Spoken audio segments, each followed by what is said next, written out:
All right, from the West Coast to the White House, some relief now that depositors at Silicon Valley Bank and Signature Bank are no longer locked out of their accounts. In Washington, the Justice Department and SEC are investigating that collapse. Meanwhile, the Fed is now expected to consider the SVB and Signature Bank fallout during its next meeting. The Fed now has to really rethink how much more aggressive do they want to get with interest rates. I mean, if they stop raising interest rates now, does that mean inflation will start to pick up? A final decision from the Fed on interest rates is due out next Wednesday. New consumer price index data currently shows inflation at 6%, down from 6.4 in January. But what do these collapses mean for you and your money? Local 5's Mary Sugden spoke with local financial experts and joins us with what you need to know. Mary? She knew the message from these experts: don't panic. Your money remains safe and sound here in the Hawkeye State. They say the banks that collapsed couldn't be more different from the ones here in Iowa, which is a good thing. I think what most Iowans really are interested in is that their money in their local bank is safe. And we're confident that that is the case. Iowa Bankers Association CEO John Sorensen says Iowans shouldn't panic.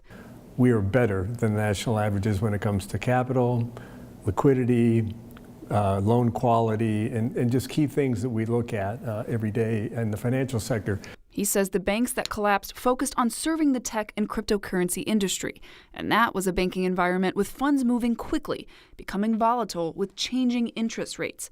Nothing like Iowa's banks. If you put them side by side, the two would be unrecognizable in their differences. For the vast majority of Iowans, your deposit is secure.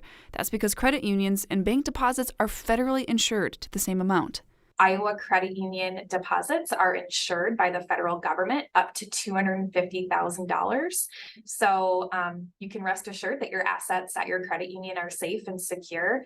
So we've got the Iowa Credit Union Division and the NCUA, or the National Credit Union Administration, that actually provides regulation and oversight to ensure that credit unions are safe and sound. Ultimately, the message for Iowans is to take a deep breath, knowing the state is set up in a way that will protect their money. In our state, we're blessed, first of all, to have a strong banking system. Second of all, to have the number of banks we do, and that variety and that competition tends to promote a better outcome for Iowa consumers and businesses.